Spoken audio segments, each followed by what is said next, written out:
नाज़रीन, सन में जमायत उलमा इस्लाम तरफ़ा ग़रीब ऐं मुस्तहिक़ 300 ख़ानदाननि में राशन विरहाइण वारी तक़रीब मुनक़िद कई वई। वधीक तफ़सील सागर सोलंकी जी हिन रिपोर्ट में। बरसात खां पोइ हाणे सिंधु दरिया में मुसलसिल 4 सबब मांझनि तिलके जा केतिरा ई कचे तोड़े पके वारा इलाइक़ा पाणी में ॿुॾल आहिनि, जंहिंजे करे सवे ख़ानदान मुतासिर पिणु थिया आहिनि। जॾहिं त तिलके में रोज़गार न हुजण सबबि बेरोज़गारीअ जनम वरितो आहे, जंहिंजे करे बरसात मुतासिर सख़्तु परेशान आहिनि। उन्हनि बरसात मुतासिरनि जी परेशानी खे महसूसु कंदे समाजी तंज़ीमूं ऐं मुख़्तलिफ़ जमायतूं पाण मल्हाए रहियूं आहिनि। सन में बरसात खां पोइ रोज़गार न हुजण सबबि सवे ख़ानदान मुश्किलातुनि वारी ज़िंदगी गुज़ारण ते मजबूर आहिनि।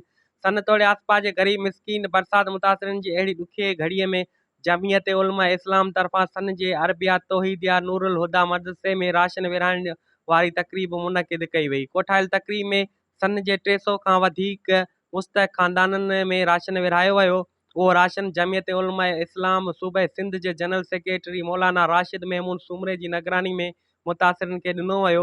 उन मौक़े ते मौलाना राशिद महमूद सुमरे राशन वठण जे लाइ आयल मुतासिरनि सां मुखातिब थींदे चयो त तव्हांखे दरख़्वास्त खणी आयो आहे, अर्ज़ खणी आयो आहे, अपील खणी आयो आहे त तौबा कयो, इस्तग़फ़ार कयो, रुठल रब खे परचाइण जी कोशिश कयो ऐं रुजू इला अल्लाह कयो।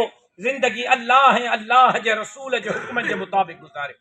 मुंहिंजो असेंबली में हिकिड़ो बि MP कोन्हे, मुंहिंजे सिंध मां हिकिड़ो बि MNA कोन्हे, सिंध मुंहिंजे मथां एतमाद कोन कयो हो, लेकिन सिंध जा हुक्मरान हेलीकॉप्टरनि ऐं जहाज़नि में था घुमनि। हिते ताईं 7000 घराणनि ताईं राशन पहुचाए चुको आहे ऐं केतिरा एहसान कोन कयो आहे।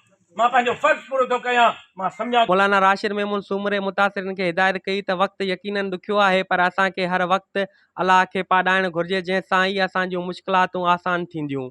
जॾहिं त जमियत उलमा इस्लाम जे ज़िले जामशोरे जे अॻवाननि आवाज़ TV न्यूज़ सां ॻाल्हाईंदे चयो त को भी आवाम के DC AC इंतजामिया तरफां को भी रिलीफ न मिली सघियो आहे। तालको मांझा तक़रीबन 80% ताईं मुकम्मल तौर पाणी जे हेठां ऐं माण्हू बेयारो मददगार रोडनि जे पासे में वेठा आहिनि, कंहिं मसीहा जे आसिरे में आहिनि, पर हुकुमरान ऐं चूंडियल नुमाइंदा ऐं उन्हनि सां गॾोगॾु इंतजामिया वारा माण्हुनि जे परगो लहण जे लाइ, उन जे सहायता करण जे लाइ तयारु न आहिनि। इख़्तिलाफ़ विसारे करे, चाहे सियासी हुजनि समाजी हुजनि, उहे इख़्तिलाफ़ विसारे करे सभ खां अॻु में पहिरियां इन्हनि माण्हुनि जी मदद कनि। तव्हां जमियत उलमा इस्लाम जे अॻवाननि जूं ॻाल्हियूं ॿुधियूं। उन्हनि जो चवणु आहे त चूंडियल नुमाइंदनि तोड़े इंतिज़ामिया तरफ़ां मांझनि तिलके में बरसात मुतासिरनि जी का बि मदद नाहे कई वई, पर असांजी जमियत उलमा इस्लाम हिन ॾुखे वक़्त में बि बरसात मुतासिरनि खे अकेलो नाहे छॾियो।